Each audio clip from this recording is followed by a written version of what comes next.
My name is Justin Hartshorn. I'm a student physical therapist. For educational purposes, are you okay with me recording today? Yes. Perfect. All right, so what I want to do with you today is I want to ask you some questions just to get some history on the diagnosis that you're coming in with.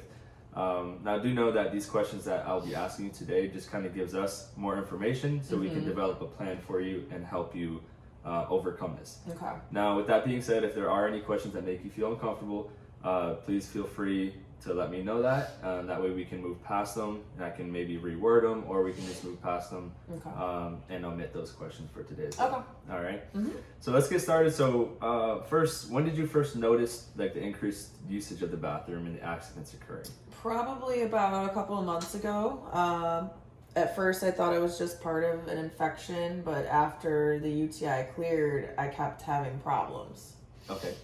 And can you tell me a little bit more about how the UTI maybe affected those symptoms? I was going to the bathroom constantly when I had the UTI, and it burned a lot. The burning went away after I treated the UTI, but I still feel like I need to pee all the time, and it's not gotten better in that sense. Gotcha. So you're still getting that increased urge. Okay. But since the UTI has cleared, how have your symptoms? Have they gotten the same, improved? It's definitely gotten worse. Yeah. Okay. I had to go more often, and then I leak when I laugh or exercise even. Gotcha. All right. And how often right now would you say you're currently using the restroom throughout the daytime, nighttime? Probably every hour at least. Okay, every hour on the hour pretty much. Yeah, and then at night too, if I wake up at least twice probably. Okay. Gotcha. Now, are there any specific times or activities that you might be doing that seem to trigger that urge to have to use the restroom? I notice it does get worse when I drink coffee or if I'm nervous. Okay. And what about any kind of exercises or certain movements maybe?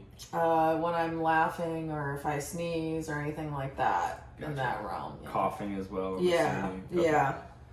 All right. And how much, when this occurs, like how much leakage do you typically notice when this occurs? Not a lot, probably a small amount, Okay. I would say. All right, that's good. Good. How frequently are you experiencing these episodes of the leakage throughout like a typical day? It's definitely every day, especially if I'm more active. On a bad day, it might happen 2 or 3 times. Okay. Yeah. Gotcha. All right. And do you experience any pain or any discomfort when you have to use the restroom? No, I don't.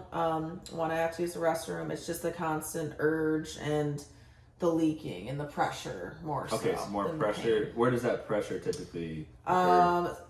Sometimes in my lower abdomen, especially when my bladder's full. But again, Okay. it's just not painful. It's just the pressure. Gotcha. The pressure build up for that. Yeah. Now, around the time of your menstrual cycle, do your symptoms change? Do they get better, worse? I have noticed that it gets worse right before. Okay. Yeah. So it's a good indication. And then I'm like using the bathroom even more in that time. Gotcha. All right. And then, are you currently sexually active? Yes. Okay. Are you using protection with that as well? Yes. All right. And then, have you experiencing any discomfort or pain during the intercourse or afterwards? A little pressure, discomfort afterwards, and especially around my bladder. Okay, but more so the pressure. Yeah. Experience. Okay. Yeah. Now, how are these symptoms affecting your daily activities, like in your work or social life? Yeah, it just interrupts everything because it's like you're out with friends and like you have to make sure you can run to that bathroom. Get you there know, as soon as you don't want to do as many errands and. Right. Okay. Yeah. Now, having to overcome these challenges, of course, how has this affected you emotionally? I'm frustrated. It's embarrassing. Like I'm only 26. It doesn't seem like I would have these issues already. Yeah, but of course. Okay. Have you tried any treatments, exercises, or any type of lifestyle changes that might help? I definitely try to cut back on the coffee because I noticed that was causing it a little bit or making it worse. Okay. But it hasn't really helped. I've tried to drink more water, but that hasn't really helped. And then some Kegel exercises. Okay. Perfect. Those will definitely help out a lot. Now, last question here, just to wrap it up for you. What are some of your expectations or goals that you want to see from PT? I would love to stop the leaking and to feel more in control again, to be able to go back to like running and not worry about an accident when I'm out with friends, or to get through the night without having to get up and use the bathroom and perfect. you know. Perfect. Gotcha. All right, so I think we got a good background of the diagnosis and can develop a good plan for you. But in the meantime, do you have any other questions or anything for me? I think I'm good today.